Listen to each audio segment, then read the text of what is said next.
Approximately 7,000 Indians in Bangladesh have been advised to stay indoors as the country is engulfed in protests over quota war in public sector jobs. Hundreds of university students in Dhaka and other cities have been holding rallies for weeks. So far, more than 30 have been killed, hundreds injured, mostly students. It has given a rocky start to Bangladesh Prime Minister Sheikh Hasina's fourth term. Damaged buildings and charred vehicles lined the streets of Dhaka. Television news channels were off the air and telecommunications were widely disrupted across the country as violent student protests escalated. Public transport has been closed. If we cannot move around freely, how can we continue our livelihood properly? Due to the internet shutdown, our app does not work. Also, we are appalled as different places have ongoing clashes and we cannot go there. Friday is a weekly holiday in the country. A protest rally has been called at the main mosque of Dhaka and fresh violence erupted from there.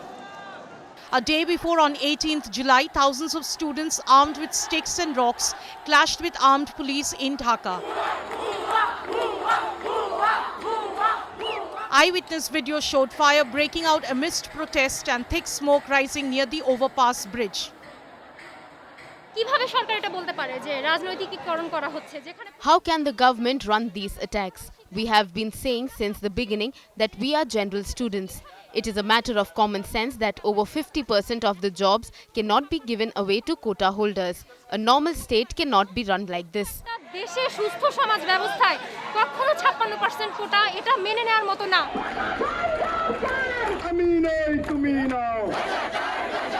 The city and the country has been rocking over quota war waged by the students since last month. It intensified in the past 2 weeks. They are angry because Bangladesh suffers from high youth unemployment with nearly 32 million out of work.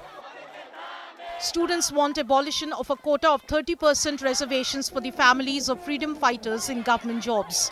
Police raided the main opposition party's headquarters, which led to student protesters announcing a total shutdown of all but essential services. If we see the current situation of Bangladesh, I don't think children of freedom fighters have the age to qualify for the job. They are too old for the job. I don't think the grandchildren of freedom fighters should get a quota of jobs, as one generation has already had the chance to take the quota. However, we are not asking to abolish the quota system.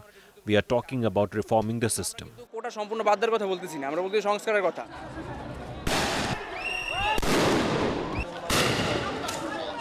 The conciliatory tone changed as soon as authorities opened tear gas and fired rubber bullets on 17th July. Students were protesting with empty coffins to represent the people killed in clashes. We are ready to be killed right now. If they want to kill us, they can do it. We were always ready for discussion. But now they will need to take any decisions only after killing us. We were returning after the funeral. We were leaving campus. They set off sound grenades, blasted homemade explosives. If the administration does not want to cooperate, how will the protests remain peaceful? After 2 days of clashes, the University Grants Commission urged all public and private universities to close until further notice. Dhaka University, which was at the center of the violence, has suspended classes and closed its dormitories indefinitely. Why are these rubber bullets being fired, tear gas being lobbed, brickbats being thrown at us? Why would the police beat students? They ought to be friends of people and students. Why is police force against us? We want proper justice. These quotas were halted by a court order after mass student protest in 2018. But last month, Bangladesh's High Court nullified that decision and reinstated the system. This triggered new demonstrations.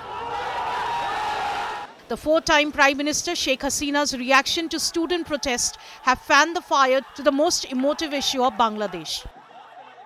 If the grandchildren of Mukti Jodhas can't qualify for reservation, is it to be given to Razakars? That's my question to my countrymen. pro-Pakistan army that fought to repress Mukti Jodhas or the freedom fighters in 1971 are called Razakars. The Prime Minister, equating protesters with the most hated Razakar word, has unleashed all the fury among the youth that has engulfed Bangladesh in fire. That's all in this edition of World Today. Stay tuned to India Today for all the latest news and updates. Goodbye and take care.